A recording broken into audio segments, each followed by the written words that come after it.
Another movie review. This is the 2008 movie In Bruges. It's directed by Martin McDonagh. You may recall him. He did Manchester by the Sea a few years back. This was an early directorial film for him. He's also responsible for the writing. The cast, in the leading role, Colin Farrell plays Ray, Brendan Gleeson plays Ken, Ralph Fiennes Fiennes is Ray Fiennes, some people describe him, I go for Ralph. He plays Harry. Eric Godin plays Yuri in this film. Chloe is played by Clemence Poise, and Jimmy plays the dwarf. Jordan Prentice plays Jimmy, who's a dwarf, and it drew the attention of the awards season. It won nomination at the Academy Awards for Best Writing Original Screenplay for McDonagh. At the Golden Globes, it did much better. Colin Farrell won the Best Performance by an Actor in a Motion Picture Comedy or Musical.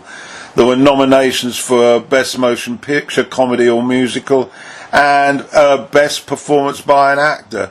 Brendan Gleeson got a nomination as well.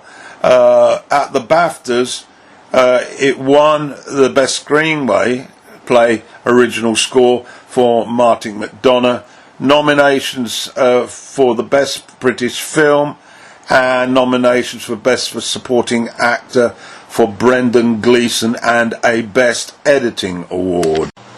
So to the movie review then. First of all, I just love this movie In Bruges. Why? It's a black comedy. I like black comedies, and the two lead actors, Colin Farrell, who plays Ray, and Brendan Gleeson, who play Ken, are like a comedy duo, a bit like Laurel and Hardy or Morecambe and Wise. They are so funny. Their scenes together make you just want to hang on every quip that they say.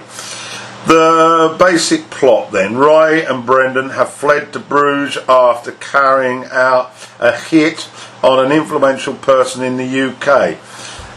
They are trained assassins. They work for this guy called Harry, played by Ralph Fiennes. We assume it is linked with organised crime, although the details are a little bit sketchy. Ray later tells us, this is 20 odd minutes into the movie, that he's also killed an innocent child in the hit, and he's suffering emotionally, and we see a recall of the events in his mind, showing the hit. This error by Ray becomes crucial later on in the plot. Now, being in Bruges, the two of them view it from contrasting positions. Ray is bored shitless by it, and Ken appreciates its beauty. And to be frank, I lean with Ken. It looks an absolutely gorgeous small Belgian town to visit. The comedy begins immediately at the hotel check-in, when there is only one room booked with twin beds. Ray's not happy about this. Ken's gay. Ray only wants to stay a few days. Ken's been told 2 weeks.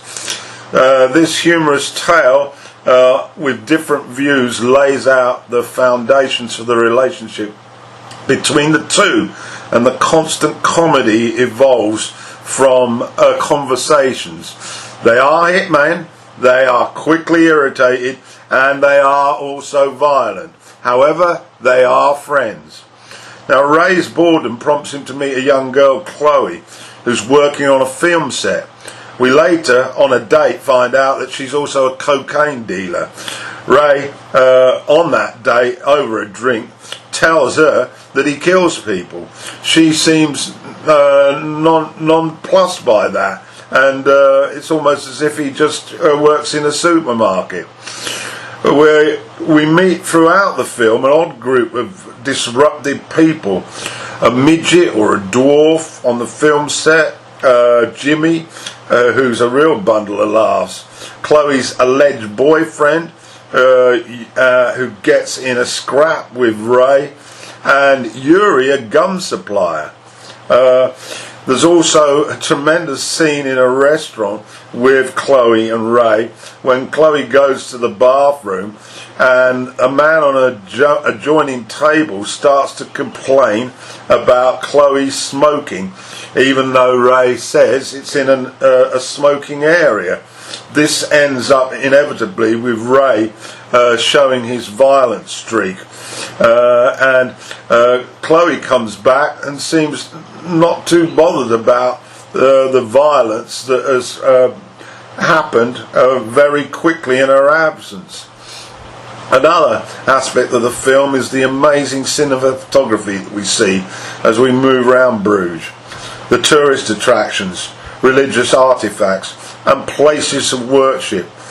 Ken enjoys being the tourist guide, providing historical information, although Ray isn't really that interested.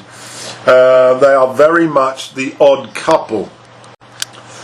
Then there's Harry the boss, played by Ray Fiennes, another explosive personality who tells Ken about a new hit, and he oscillates between extreme anger, particularly when one phone call he finds out that Ray and Ken were out when he rang, to talking extensively about Bruges being a fairy tale town, and he chose it as an escape route deliberately for those qualities.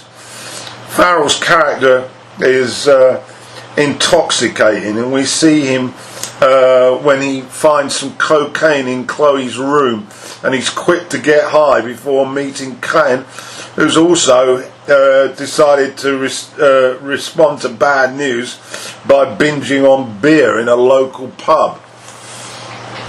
The comedy continues to lull you, the viewer, into a state of amusement with raucous parties involving drugs, prostitutes and Jimmy the Dwarf, who's entertaining to say the least.